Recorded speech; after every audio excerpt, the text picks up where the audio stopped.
vamos a hablar hoy es acerca del discurso de la calle Pou, y me gustaría centrarme... ¿De cuál de los dos? ¿El que dio ante la Asamblea General? Exactamente, porque aparte hay una cantidad de elementos ricos allí para analizar, y desde el punto de vista conceptual, sobre todo, no tanto porque hay un gran bloque de ese discurso que tiene que ver con cuestiones programáticas, ¿no? Lo que va a hacer, y hay todo un análisis que podría hacerse comparativo acerca de lo que se prometió en campaña o lo que está en el compromiso por el país, este compromiso que hizo la coalición multicolor en relación a al discurso.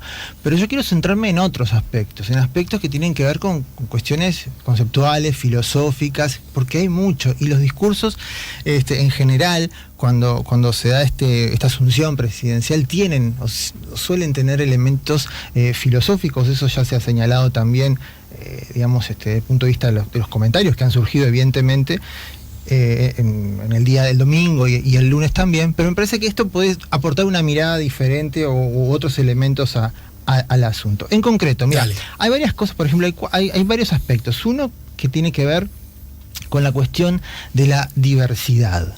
Vamos a englobarlo con este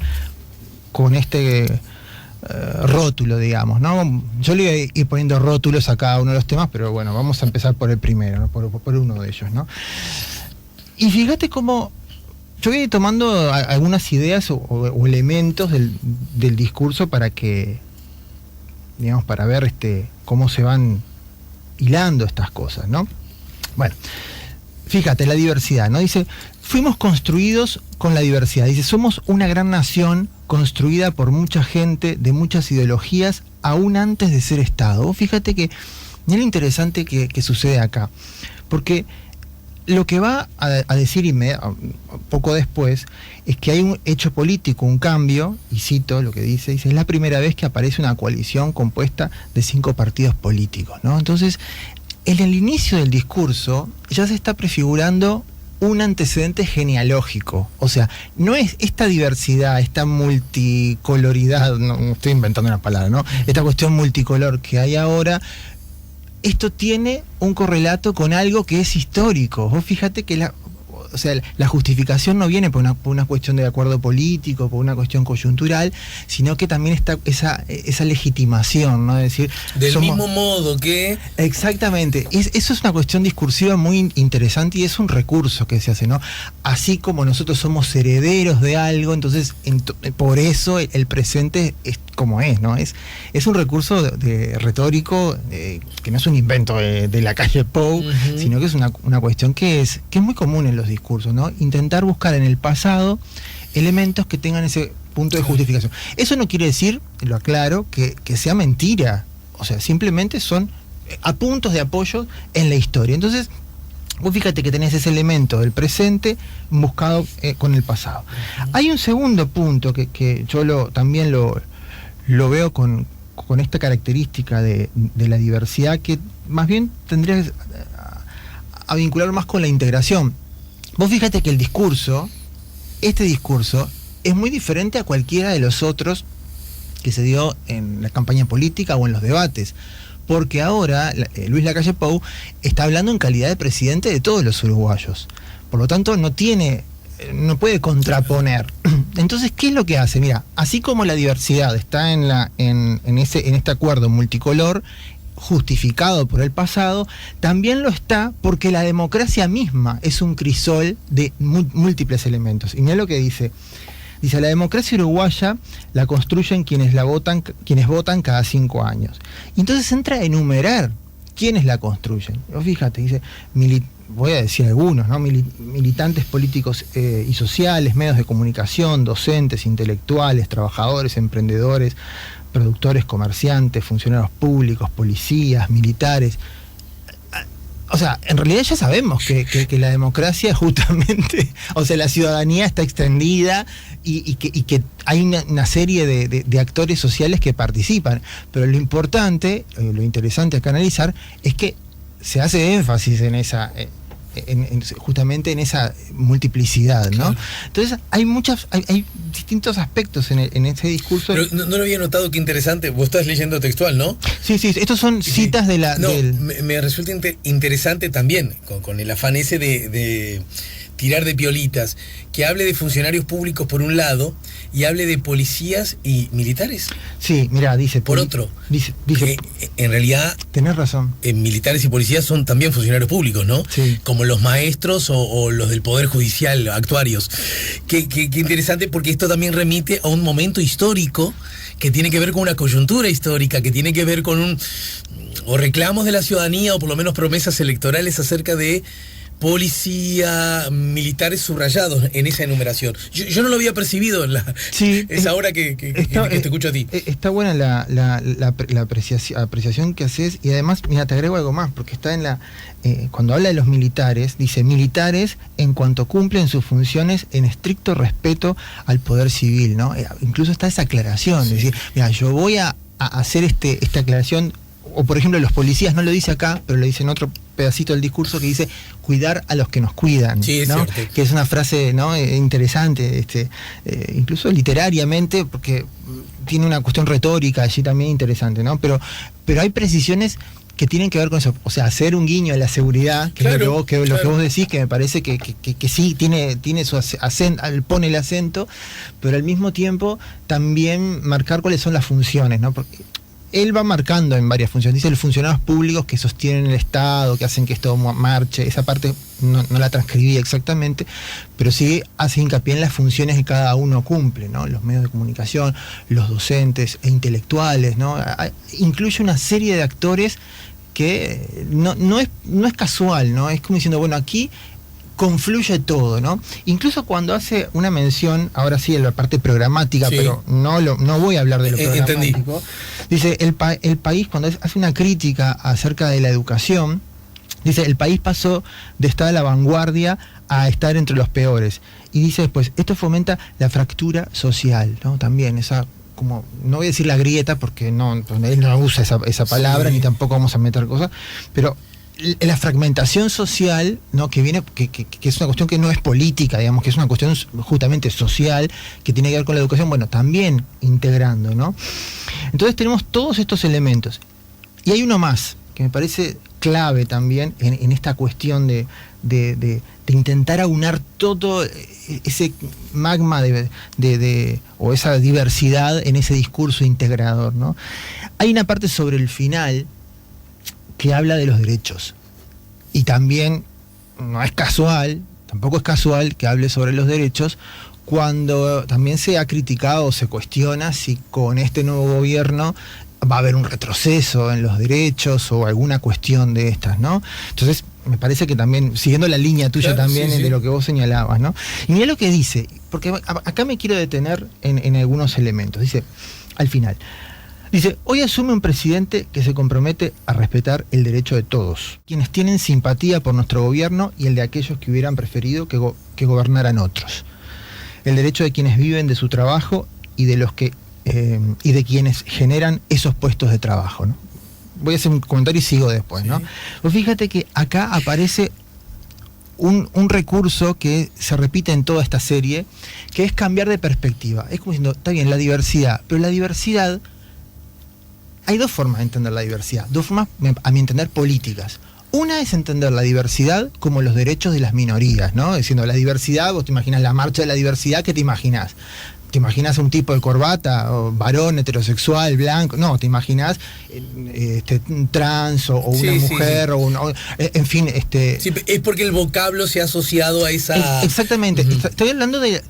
O sea, en la marcha puede haber un tipo de corbata. Lo que estoy hablando es del imaginario con el cual se ha asociado políticamente. Sí. Pero acá, a mi entender, acá los derechos o la lucha por los derechos está puesto desde otro enfoque, como diciendo, esta diversidad o esta multicoloridad está puesta en todos los enfoques. Por ejemplo, cuando habla de los derechos de quienes viven de su trabajo, o sea, de los trabajadores, sí, y los derechos de quienes generan esos puestos de trabajo. O sea, fíjate, no hay antítesis, no hay lucha de clases, digamos, acá, sino que hay multiplicidad de perspectivas. Sí, está bien. Digo, está bien que entiendo.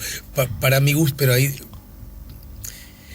en realidad ahí creo que el relato se queda corto, en el mínimo relato que insinúa el presidente, porque los que viven de su trabajo, tal como decís tú, es una clara alusión a los asalariados, ¿no? Sí. Y los que, cítame la frase textual... Los derechos de quienes viven de su trabajo y los derechos de quienes generan esos puestos de trabajo. Los que generan esos puestos de trabajo también viven gracias al trabajo de los que trabajan para ellos.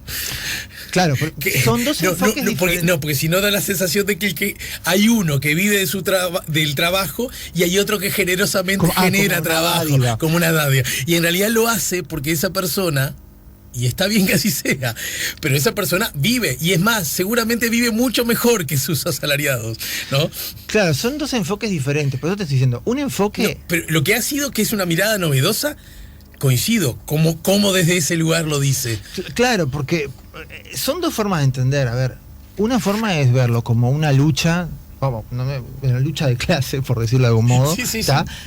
O por decirlo... Es una lectura más marxista. Más marxista, claro, por supuesto. Y otra es una lectura más liberal, en el que vos, desde el liberalismo, también ves que está el grupo de asalariados y el grupo de empresarios, son dos grupos, pero no los ves desde el punto de vista de una lucha irreconciliable que se tiene que superar a través de otros mecanismos, sino que el Estado, y ahí habrá mayor intervención o menor, porque las posiciones liberales hay mucha riqueza ahí, será más o menos intervención del Estado, pero no hay una revolución, digamos. Entendido.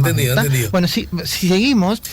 ¿Podemos seguir luego de la pausa? Sí, claro. Enumerando esto. Sí. Estamos con Horacio Bernardo y aprovecho a la pausa que se nos viene para recordarles a todos que los que quieran ir, mirá qué programa, Horacito, hoy en el Velódromo: Cayó la Cabra, La Mojigata, Curtidores de Hongos, Queso Magro, La Trasnochada y La Gran Muñeca. Me parece muy bien. Bien, ¿no? Me parece muy bien. Y además, el conductor, el presentador.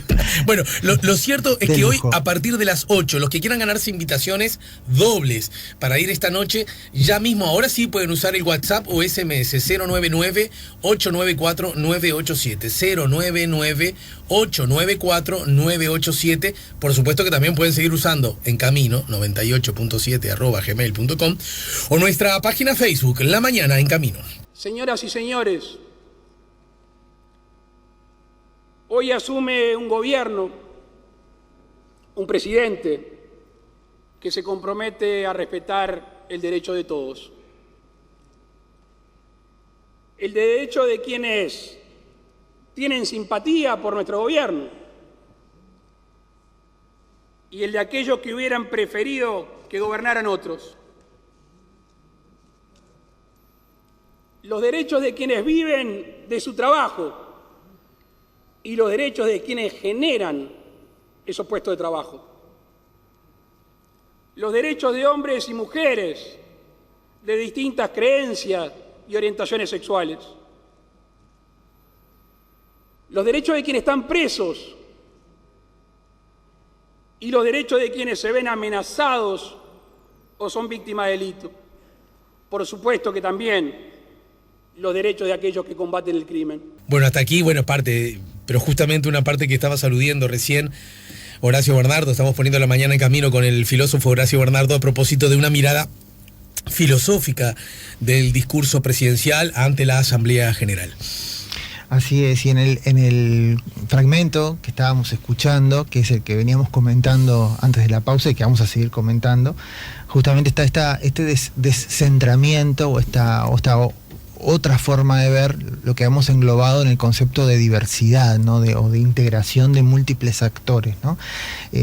Entendiendo otra mirada diferente, en este caso lo que habíamos dicho del derecho de los trabajadores, del derecho de los que viven de su trabajo y los derechos de quienes generan esos puestos de trabajo, entendida esa diversidad como integración y no como lucha antagónica de clases, ¿no?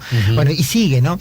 Vos fíjate, los derechos de hombres y mujeres de distintas creencias y orientaciones sexuales. Acá hay una alusión clara a las críticas que también se ha hecho y que se sigue haciendo de acerca de si va a haber un retroceso en los derechos adquiridos. Bueno, acá se está haciendo alusión a esto, pero no es el mismo mecanismo que lo anterior. Acá hay una afirmación simplemente, ¿no?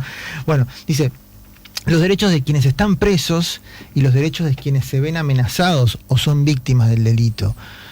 Yo creo acá también que hay una cuestión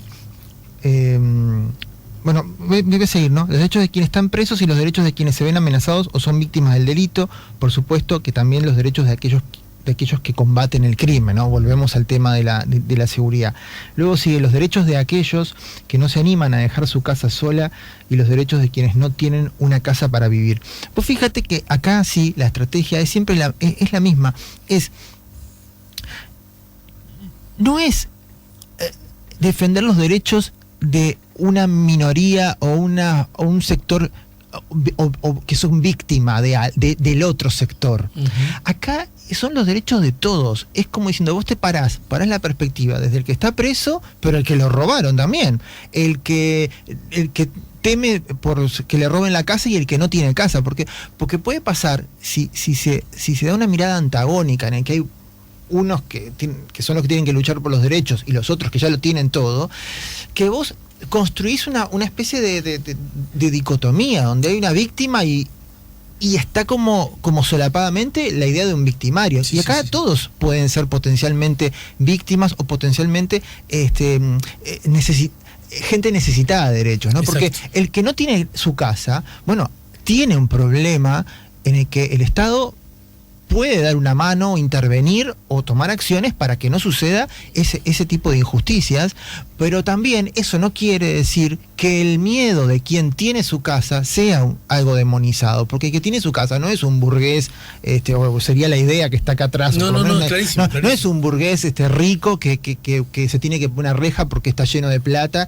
y porque está explotando el que no tiene la casa, ¿no? Uh-huh. Que esa sería la visión, lo estoy caricaturizando, por supuesto. Acá hay una visión de decir, no, son las dos, ¿no? Bien. Son las dos y probablemente las dos a la vez. Y las dos a la vez, por eso te estoy diciendo que me parece que hay una resignificación de esta multiplicidad, Sin embargo, vos decís, a mí me parece una novedad ese enfoque. Yo lo destaqué ayer en televisión, porque en general uno podría suponer de Lacalle Pou, que fue electo por la mitad mayoritaria, ¿no? Está claro, sí, claro, de la población, pero con altísima paridad, sí, ¿no? Claro, ¿No es cierto? Claro, sí. Que más bien hacen hincapié, con todo derecho, que quede claro, en esas personas que no pueden disfrutar, que no pueden dejar la casa libre o que se ven amenazadas por el delito. ¿Estamos de acuerdo? Para caricaturizar, como dices tú que haces. Del otro lado, podríamos suponer que el énfasis estaba en las personas que, privadas de su libertad, están en condiciones absolutamente indignas, observadas incluso por instituciones internacionales. ¿Estamos de acuerdo? Uh-huh. Y que además la idea de que ese delito está fuertemente vinculado a injusticias de carácter social, ¿verdad? Sí. Yo creo que el error parte si nos abrazamos exclusivamente a una o a otra, sin hacerlas dialogar. Ahí está. Que me parece que un poquito ha pasado en los relatos, en los discursos, ¿no es cierto? Porque si bien es cierto que tenemos derecho a estar tranquilos y a no temer si voy al cine a ver si cuando vuelvo a casa no me entraron, ni hablar, eso es horrendo. Sí. También hay que decirlo, que los que van hoy a la cárcel, lo más probable es que cuando salgan peor que como entraron, y además las cárceles en Uruguay, en el 90%, creo, y creo que es un poco más, está constituida por personas que vienen de estratos, de capas socialmente muy pobres y muy relegadas. Entonces también ahí hay explicaciones a la cosa, ¿no? Me parece que hacer dialogar esos dos discursos es un gran mérito que propone el presidente. Ahí está, sí, estoy de acuerdo en esa mirada que creo que, ya te digo, descentra o pone un énfasis en esas dos caras, ¿no? Como diciendo, bueno, y aparte hay otra frase que ya que me das pie para decirlo, que hay una parte que dice, no sé, que ya es algo que yo había mencionado antes en campaña, cuando dice, no se trata de cambiar una mitad por la otra, sí, claro, ¿no? claro. Viene por ese lado, Yo ¿no? creo que es desde ese lugar que lo dices. Sí. Exactamente, ¿no? Diciendo, bueno, es esta mitad, pero había una mitad que estaba un poco olvidada también. Eso es como bien, como sería o diciendo, hay otra mitad que la vamos a integrar, o sea, y esta otra mitad no la vamos a tampoco a descuidar. O sea, en el discurso o en las acciones son las dos mitades las que tienen que el gobierno tiene que velar por los derechos de ambas, ¿no? Bien, dice los derechos. Mira qué interesante esto, acá me parece muy interesante. Los derechos de aquellos que se unen para reclamar en organizaciones de trabajadores o de empresarios, y los derechos de aquellos que lamentablemente no tienen voz. Y a mí me parece particularmente interesante porque habla acá de una mayoría silenciosa también. Vos pensás que hay colectivos, bueno, en este caso sindicales o de otras organizaciones civiles, empresariales, ¿no? Empresariales también, ¿no? Grupos de poder, ¿no? De presión, sí, también, claro. Que por supuesto sus derechos pueden ser más o menos atendibles, pero bueno, pero son legítimos, o sea, el reclamo es legítimo. Claro. Pero vos fíjate que también decir, bueno, pero no olvidarse los derechos de aquellos que no están agremiados en nada, no están unidos en nada. Hay una masa de gente, esto es una interpretación personal. A ver.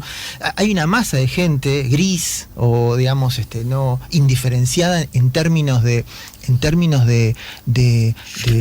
poder ser identificada o por algún sindicato o por alguna minoría o por algún reclamo de tipo social reconocible, pero que esas personas también tienen sus problemáticas, aun cuando no hayan sido capaces de encontrar elementos para reclamar, para protestar o para hacer valer sus derechos, ¿no? Sí. Entonces, fíjate esto, es que no es que hay que hacer valer los derechos de los que protestan por la cosa A o los que protestan por reclamo, los que reclaman A o los que reclaman B. Hay que también los que no reclaman nada, claro. Porque esos también tienen. Y fíjate, eso es muy interesante, porque esa mayoría silenciosa, gris, ¿no? Lo decimos desde el punto de vista como indiferenciada, que no se puede entender, pero que también hay un reconocimiento. Y igual me gustaría sobre eso también, porque se trata sobre las cosas por tener la chance de volcar distintas miradas, ¿no? Sí.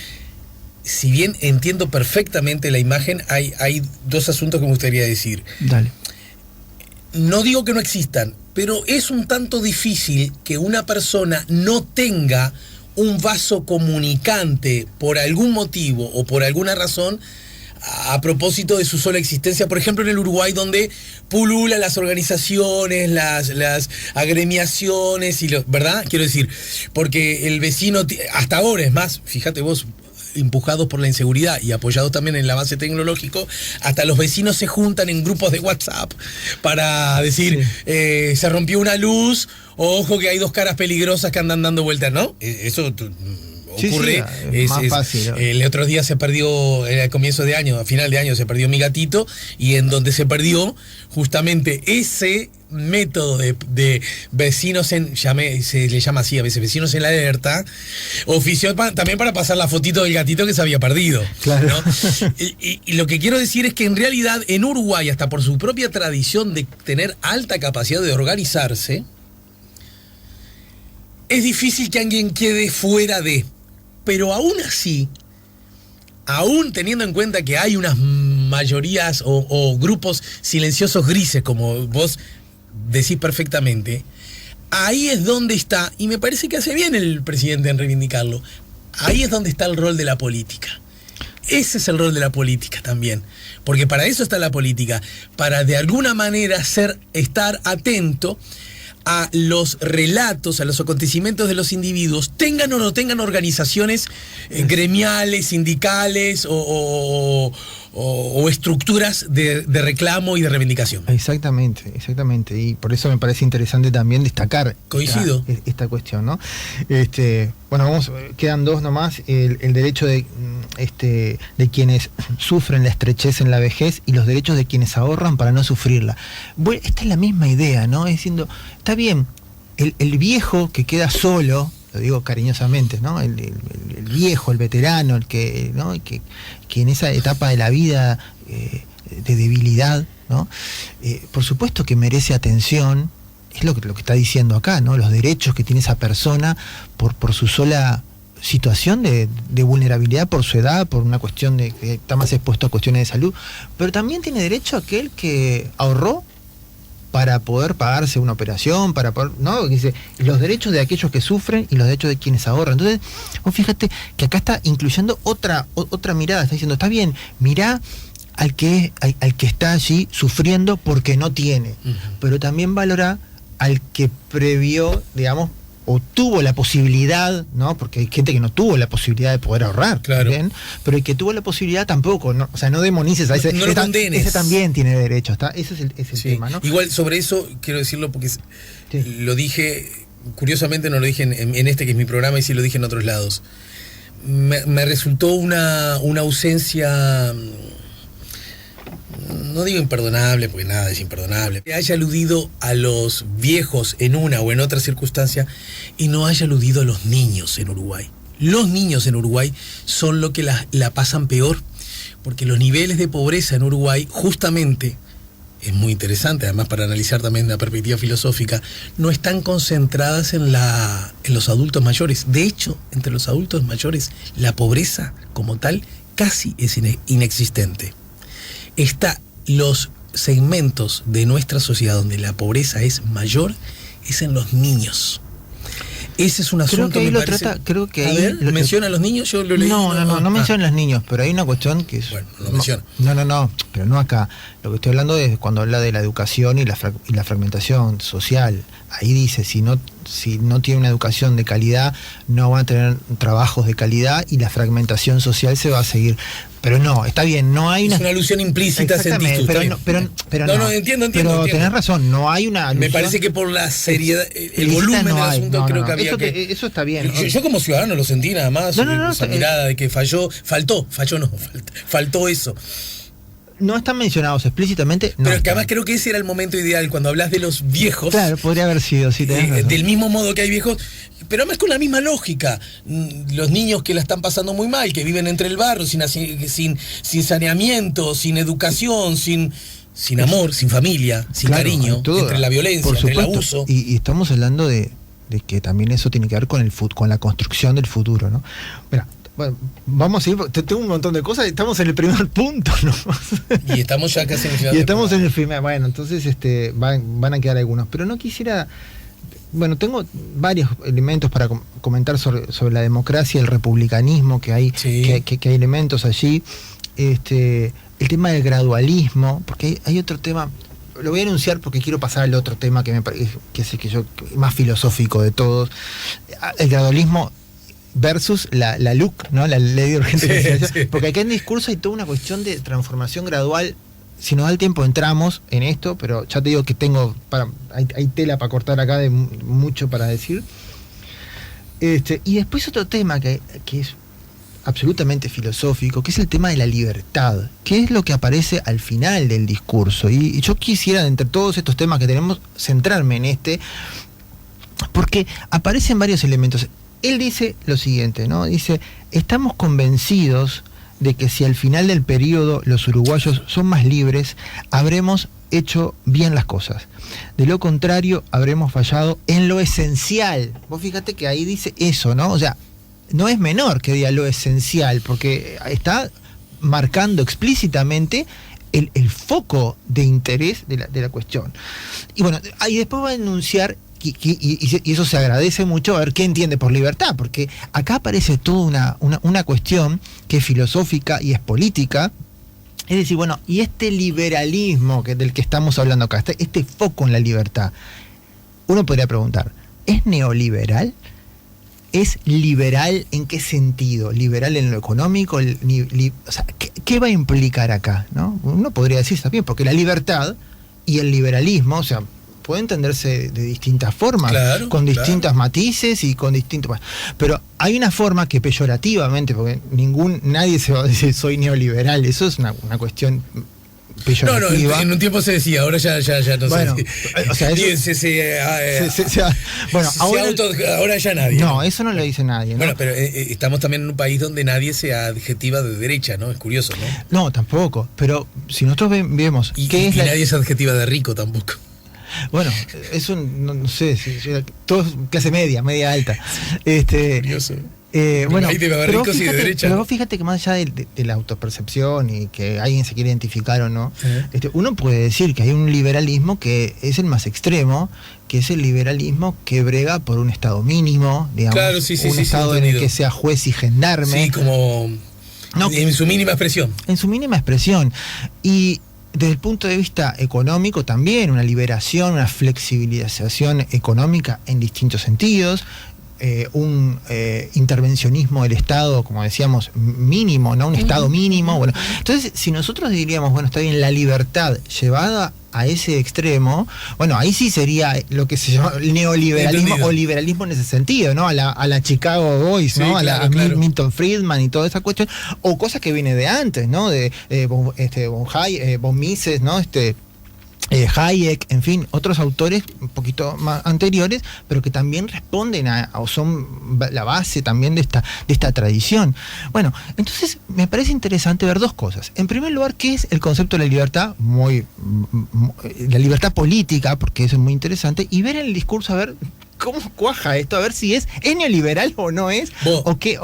Me encanta, te abrazo, la seguimos con ese, arrancamos con ese la próxima.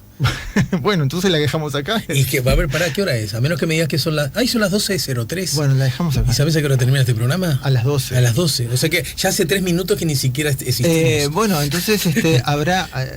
Vos sabés que este planteo que vas a formular ahora, que vas a desarrollar, me parece, para mi gusto, ¿no? Sí. Clave para entender algunas cosas, y me parece que son las discusiones que curiosamente menos damos. Y son las que tenemos que dar, porque son las discusiones de las ideas. Exactamente. Y aparte, me parece a mí interesante esto, siguiendo lo que vos decís, que cuando decimos, bueno, ¿de qué estamos hablando? Estamos hablando de, porque se dice, bueno, vino la derecha, o vino el neoliberalismo. Pero, a ver, neoliberalismo que económico, a nivel social, liberalismo extremo, ¿desde qué punto de vista? Y yo no digo de meterse en filosofía política dura, porque hay toda una... A ver, la diversidad de debates que hay sobre esto es infinito, no podríamos entrar acá, habría que hacer un doctorado sobre todos estos temas, ¿no? Sí. Pero hay cuestiones básicas que sí se pueden analizar. Sí. Lo que yo creo que me encanta como lo planteas, porque no hay que temerle a los nombres de las cosas. No hay que temerle. Si es derecha, es derecha. Si es liberal, es liberal. Si es estatista, es estatista. Si es izquierda, es izquierda. Si es más Estado, es más Estado. Si es menos Estado, menos Estado. Si es más igualdad, es más igualdad. Si hay más libertad, es más libertad. Digamos las cosas. Mencionémosla, ¿no? O por lo menos... Son sustantivos, no adjetivos. La cuestión es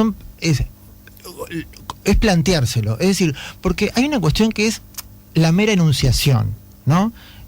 Que vos decís, bueno, este es fascista, este es una foca, este es un estalinista, estamos en el nivel 0, ¿no? Sí, ese nivel insulto.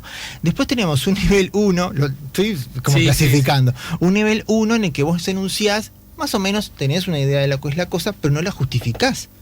Y un nivel un poquito más rico de la cosa es decir, bueno, mira, esta persona tiene más, se puede decir que es más hacia este sector o más hacia este otro, porque responde más o menos a la definición de lo que se entiende por eso. Entonces, bueno, a ver, pero ¿dónde está eso? ¿De qué hablamos cuando hablamos de? Claro, porque hablamos de liberalismo, hablamos de republicanismo, que son cosas que tienen puntos en común, que tienen muchas cosas que...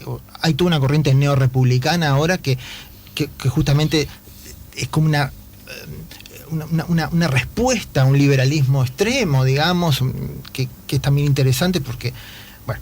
Ahora ya no me quiero perder en una cantidad de conceptos que no vamos a desarrollar, pero simplemente enunciarlos y no sé, los dejamos. Bien, lo desarrollamos la semana que viene, ¿sí? Bueno. Porque ya estamos a martes, hoy es martes. Miércoles ya tengo... Vamos a ver, a lo mejor encontramos una posibilidad de que vengas antes. ¿Sos tan requerido vos que...? Soy muy requerido, soy muy querido. Pero acordate cuando seas famoso de verdad, estás rumbo a llegarlo, estás rumbo a hacerlo. Sí, una estrella. Al lado de una estrella. ¿Dónde nació usted, no? En los medios, ¿no? No se olvide. Ahora que está en Canal 4. Canal 4, diga, pase el chivo. El Canal 4, estoy en una columna que se llama Pensamiento Crítico, que son los jueves, aproximadamente a las 9:30 de la mañana. Bueno, hasta las 10 lo ven. hasta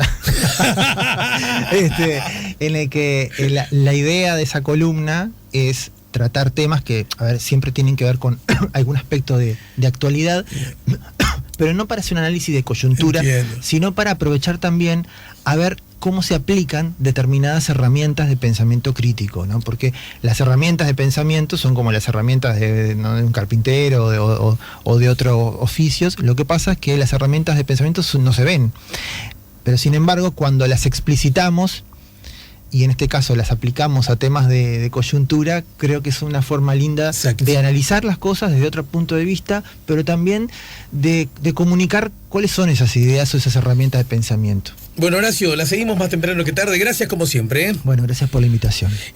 Horacio Bernardo, como siempre, nos ayudó a poner la mañana en camino. Si buscas un portón automático para tu casa o para la oficina, asegúrate que sea fuerte, que sea seguro, que sea práctico, que sea un SEA. Porque solo un portón SEA te asegura el mayor respaldo técnico, un service propio en todo el país y la garantía de todos sus productos. Ingresa en seaportones.uy o llama al 2601-2611. Si vas a elegir un portón, que sea un SEA.